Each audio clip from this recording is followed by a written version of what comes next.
بابر صاحب، آغاز آپ سے کرنا چاہوں گا۔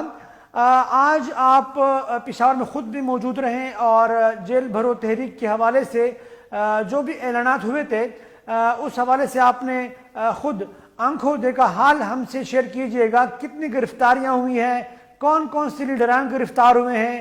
کیونکہ کہا تو یہ جا رہا تھا کہ بہت کثیر تعداد میں گرفتاریاں ہوں گی اور ان گرفتاریوں کے نتیجے میں شاید پی ڈی ایم کی موجودہ حکومت کو بہت زیادہ پریشرائز کیا جا سکے۔ جیل بھرو تحریک کا دوسرا دن پشاور یا پختونخوا، آپ اس حوالے سے کیا کہیں گے میمون جان بابر صاحب؟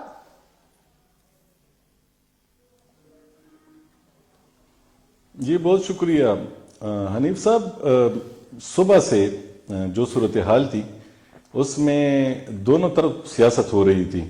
جو مجھے سمجھ آئی ہے کہ ایک طرف تو دیکھیں کہ وہ لوگ جن کی گرفتاریاں ہونی چاہیے تھی اور ان کا یہ خیال تھا پی ڈی ایم کی حکومت کا یا نگران حکومت کا، اور آپ کو معلوم ہے کہ نگران حکومت بھی یہاں پہ ہے تو نگران، لیکن یہاں پہ معلوم بات یہ ہے کہ یہاں پہ اثر و رسوخ جو ہے وہ ان کے مخالف پی ٹی آئی کی مخالف جماعت جمعیت علماء اسلام کا ہے۔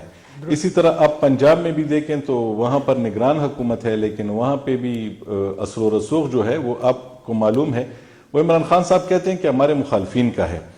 تو ان لوگوں کے گھروں کے سامنے اعلانات بھی آپ نے سنے، اور پھر آپ نے یہ بھی دیکھا کہ ایک سیاست یہ ہو رہی تھی کہ لوگوں کے گھروں کے باہر اعلانات کیے جائیں کہ اگر کوئی آپ نے گرفتاری دینی ہے تو آپ آ جائیں۔ تو حکومت یہ سیاست کر رہی تھی پولیس کے ذریعے، اور اگر وہ وہاں پہ موجود نہیں تھے تو یہ تاثر دینے کی کوشش کی جا رہی تھی کہ دیکھیں ہم تو آ گئے لیکن یہ تو گرفتاری نہیں دے رہے۔ درست۔ تو دوسری طرف آپ دیکھیں کہ تحریک انصاف کے لوگوں نے اپنی سیاست کھیلنے کی کوشش کی کہ وہ آئے بھی، انہوں نے پشاور اور صوبے کے مختلف چوکوں اور چوراہوں پہ اکٹھے ہو کے وہاں پہ اپنی پریزنس بھی شو کی اور لوگوں کو یہ بھی بتایا کہ وہ بڑی تعداد میں اکٹھے ہوئے ہیں تاکہ عمران خان کے اعلان کو آنر کیا جا سکے۔ لیکن پھر وہاں پہ ہم نے دیکھا کہ فوٹو سیشن ہوئے، انہوں نے فوٹو سیشن کیے، دنیا کو یہ احساس دلایا کہ ہم آ چکے ہیں۔